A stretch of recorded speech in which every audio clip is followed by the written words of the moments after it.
Hello and welcome to the Paper Sweeties YouTube channel. I am Lynn and I just want to show this month's latest release. This is the Gather stamp set and it's fantastic because it's a continuation of that same skinny but tall font, but you get a lot of really cool words that you can kind of mix and match. And if you have some of the previous stamp sets, I have a few, let me show you.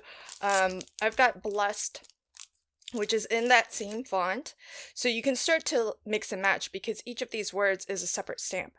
So once you have a few of these, you can really start to build up unique, different sentiments. And the other couple that I have are, this one was the Mini Seasons stamp set, and this one has individual letters that let you spell out each of the 4 seasons of the year.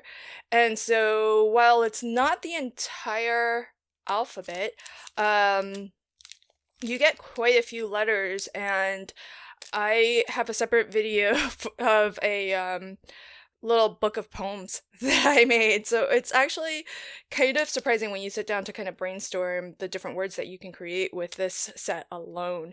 It's actually quite expansive.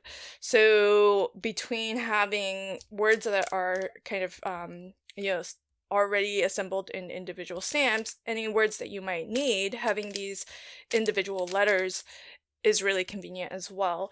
And then if you have some of the other sweet minis, so for example, this one is Mini Friend. These are individual letters as well that let you spell out the word friend. And I have Celebrate. I think I also have Home as well. And so each of these have individual letters. So again, lets you kind of spell out additional words if you need. So fantastic stamp set, and I really love Girl Boss. I don't see that very often as a sentiment, but I love it so much. And so pretty unique as well. And I do love the tall and skinny font because you can actually fit longer words, longer phrases on a smaller card. I usually create US A2 size cards, which are 4¼ wide by 5½ tall. So these tall and skinny words are great because they're tall enough to be very legible, but skinny enough to allow you to fit longer words. So let me show you the 3 cards that I made, and if you want to see the tutorial on how I made these cards, I have 2 video tutorials on my channel, which is LV Handcrafted, but I filmed one of the cards but somehow lost the video footage. So for that card, you'll have to pop on over to my blog post. I have written instructions, but I'll sort of describe what I did as well in this video. This is the first card. I'll link to the tutorial video in the upper right hand corner, or you can pop on over to my YouTube channel. I'll leave a link to that in the description box below. But this uses the rest, relax, repeat, which I thought was a great sentiment for maybe the person in your life who's always doing things for everybody else, and this is a nice reminder to them to actually take a break and maybe do a little bit of self-care, maybe just let somebody else pamper them for a little bit. And so this is just a lot of embossing.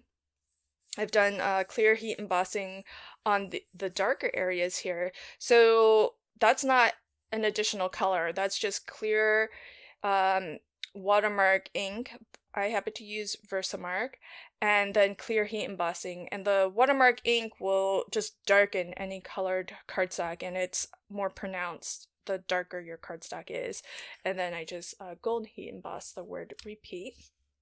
Then for my next card, this was my Girl Boss card, and so I just hand cut out this crown, and then I gold heat embossed the sentiment as well as the hearts. I think the hearts came from some of the other stamp sets. I can't remember now, so you'll have to pop on over to my blog. I think it's one of the gnomes sets. And then for the splatter, I splattered with a solution of gum arabic and water. I buy my gum arabic in powder form, and I just mix it in a 1-to-1 ratio with distilled water, and I keep it in this little dropper bottle. So I just dropped out a few drops of this, watered it down a smidge more so that I can could flick it onto my card. And gum arabic, if you're not familiar with it, that's a binding agent. So what that does is when I pour over that wet solution that's been splattered onto my card, the gold heat embossing powder, that gum arabic will really hold onto it as you heat set it. And it gives this really nice texture, so where the blobs are a little bit bigger, it's a little bit more raised, where the splatters are just very faint. Not only does it look faint, but it's also not quite as raised. So unlike, your typical heat embossing with a watermark, you can, one, splatter with it, two, you can build up this sort of uneven texture, which is really different and unique. So that's why I like to splatter with my gum arabic and water solution to create that splatter effect, but with my heat embossing. And then my final card is this one here. This is using some of the gnomes from the Build a Gnome stamp and die set. I love the gnomes. They're just so adorable, and the words are the perfect size. I just think it's kind of comical how large, the banners are compared to the body of the gnome, because it's basically the same, the same height as almost the just the body portion of the gnome itself. And if you wanted, I didn't think about it when I cut this out. If you wanted to have a longer banner with a longer sentiment, let's say you wanted to spell out the word celebrate and have that stretch across, most of the card, you could have, one gnome standing on one side holding it, one end of the banner on this side, have the banner stretch clear across the card, and have this gnome over here holding the banner on the opposite end. So you could really create some nice long banners and have your gnomes hold it up that way. You could probably even fit a third gnome in the center and just have it, holding the banner from the top and bottom. However you like. They're so versatile. These gnomes, you can really, because they have individual pieces that you can use to build them up, you can really have them hold anything. And there are so many different items, especially in these sweet minis sets, that you can have them hold. So just picking up this one, it's got the gift box and cupcake. It's a perfect size for your gnome to be holding. So really adorable. Again, I do have a tutorial video for this card, so I'll pop that up in the upper right hand corner if you're interested to see me make this card. But if you haven't already checked out the blog, I'll leave a link to the Paper Sweeties blog as well, so that you can check out all of the inspiration from the rest of the design team. Thank you so much for joining me today, and until next time, happy crafting and have a fantastic day. Bye!